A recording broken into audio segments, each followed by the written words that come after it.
Hey everyone! In today's video, I want to show you how I edit a portrait from beginning to end. So the photo that we have here to work with today was taken on the Canon 7D Mark II and the Sigma 24mm f1.4. And I have all the camera settings that I used up here. So this photo shoot, I originally edited it with my Florence Lightroom preset. I really love the vintage tones and the mutedness of it. I think it looks really cool and it suits this photo set. But today I obviously want to show you how I edit photos without a preset. And this time I want to go for a more clean and natural edit for this image. So zooming into this photo, we have it tack sharp on Mahalia's face, but I do want to sharpen it a little bit, so I'm going to bring that up. And then I'm also going to use masking, so the sharpening mostly affects Mahalia's face rather than the whole background. So I'm going to hold down the Option/Alt key and pull up this slider. And as you can see, all the white parts is where the sharpening is going to be applied to the most, and the black parts is where the sharpening won't have any effect. So I think just about there should make a good difference. And zooming in, I'll show you another before and after. Before, after. So sharpening just brings out a little bit more detail in the face, and I just really like the way that it looks. After sharpening, the next thing that I always like to do to my image is use lens correction. So I'm going to head into Profile and tick Enable Profile Corrections, which automatically detects what lens you were using for this shot and fixes up any distortion and vignetting. So I'll show you a before and after of what it's done. If you take a look at the corners of the image, you'll see how the distortion is getting fixed up a little bit. The 24mm is a very wide lens for portraits, but the Canon 7D Mark II is a crop frame, so you don't see as much of that distortion, so it's only got a little bit to fix up.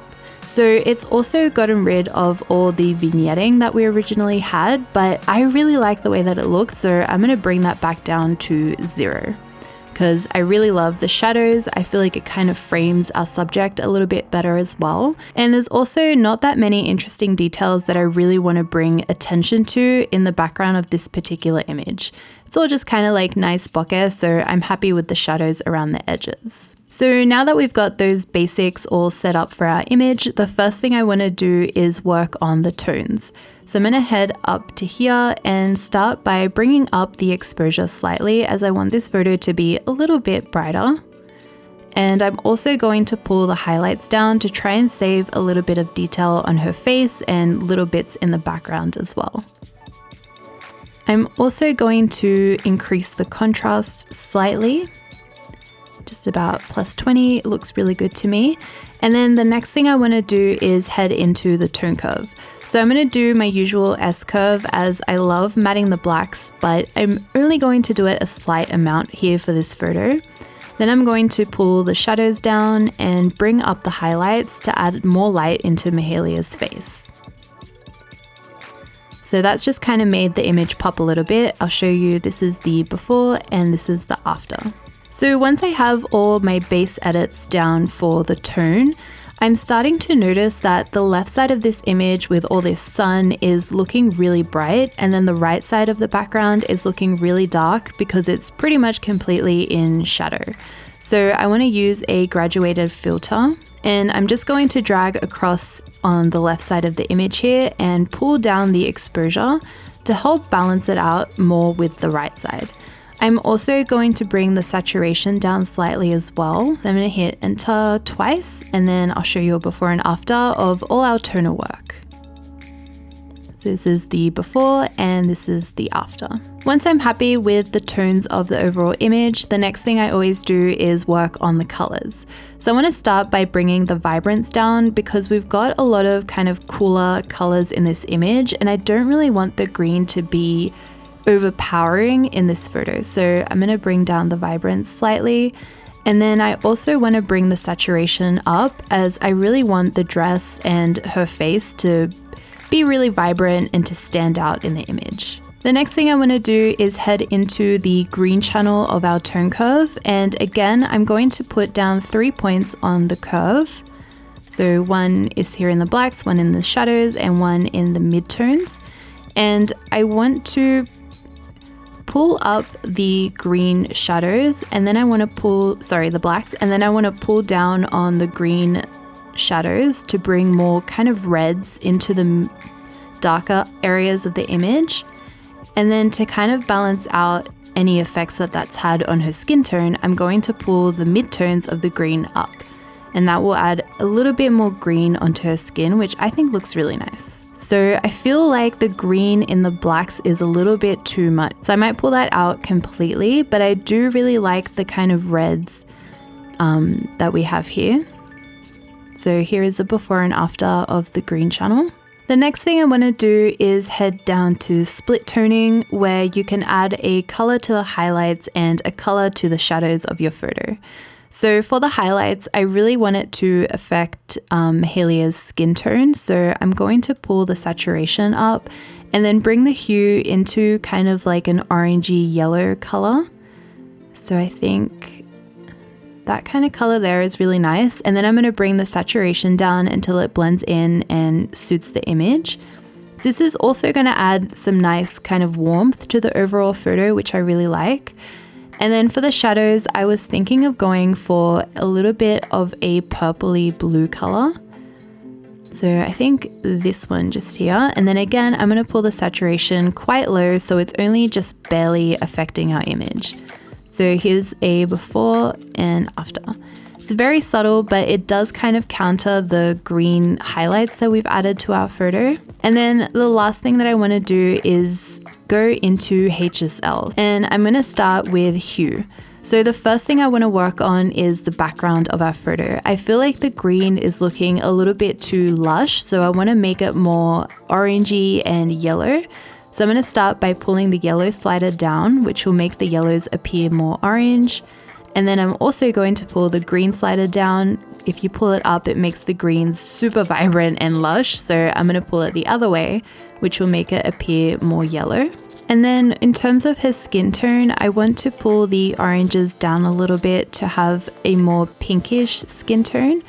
With orange and skin tones, I only ever move the hue by a couple of points as it has some very extreme effects. So -3 is more than enough. And then I'm also going to do the same with reds, as it'll make the dress and her lips appear a little bit more pinkish the more we pull it down.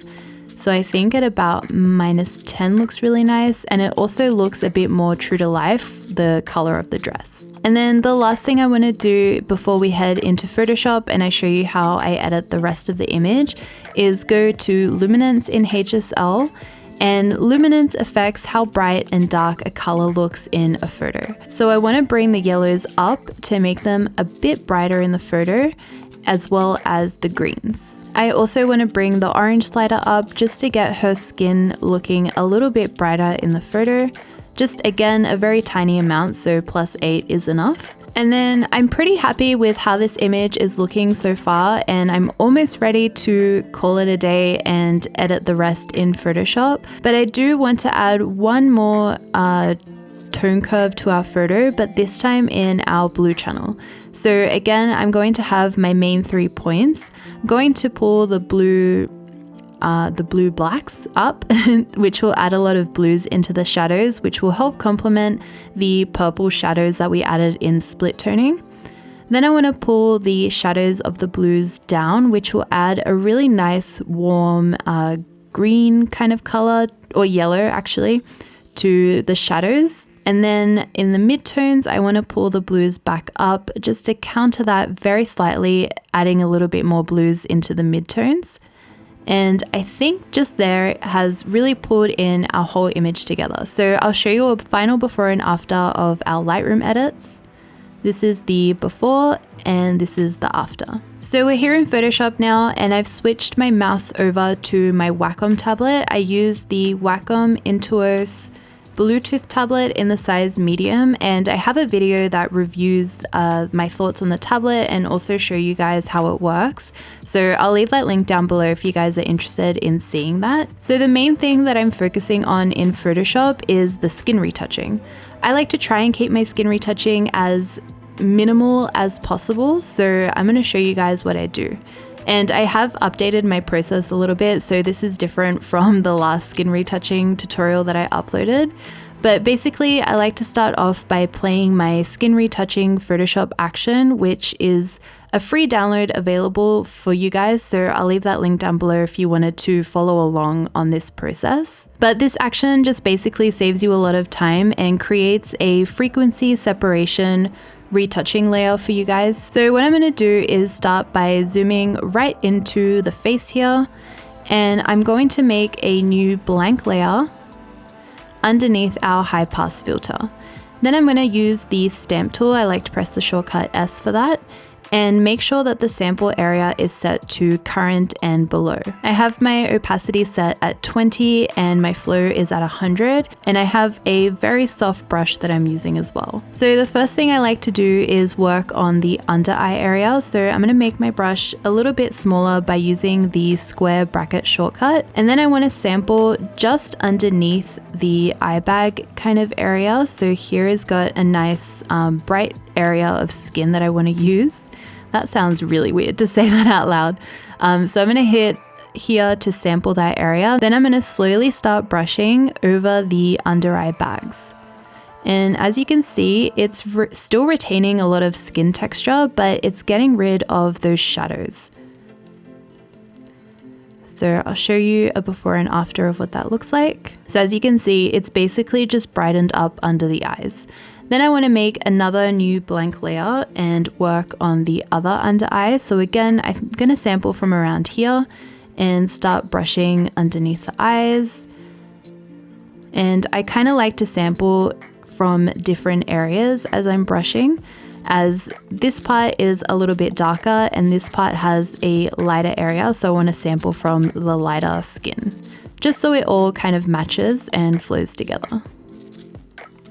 So the reason why I like to make a new layer every single time I'm going to retouch a new area of the face is because if I do just a little bit too much, I can always bring down the opacity from that one section to make it blend in with the rest of the photo. Then I just want to work on a few of the little shadows around her face. So again, we'll make a new layer, and I want to soften this shadow around her lips a little bit. So I'm going to sample from this lighter area of skin and just slowly brush over this. Then I'm going to make another new layer and sample from here to brush this little shadow out. And you can also do the same process for any skin blemishes as well. So here on kind of her jawline, she's got a little pimple. So I'm going to sample from here and start to blend that out a little bit so it's not as visible.